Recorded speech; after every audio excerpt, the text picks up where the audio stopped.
ومه دعا په وخت د اود کېدو کې د نبی علیه الصلاة والسلام نه کومه چې منقوله ده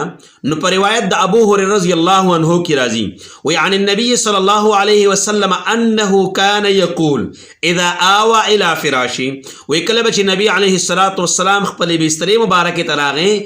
نو څه ویل دا ویل اغه دعا دادا اللهم رب السماوات ورب الارض ورب العرش العظيم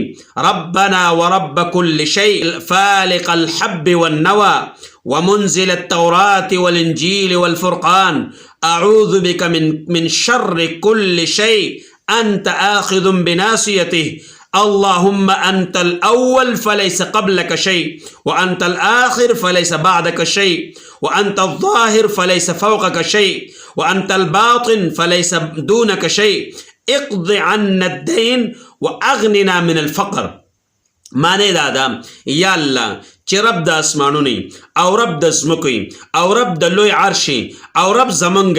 او رب د هر یو شي چې چون کې د دانې او چون کې د اډوکی منزل التوراة والانجيل والفرقان او د قرآن او د انجیل او د تورات نازلون کې اعوذ بك من شر كل شيء انت آخذ بناصيته. ای الله ز پتا سره پناهی نیسم د شر د هر هغه شینه چې ته هغې لره د تندینه نیونکې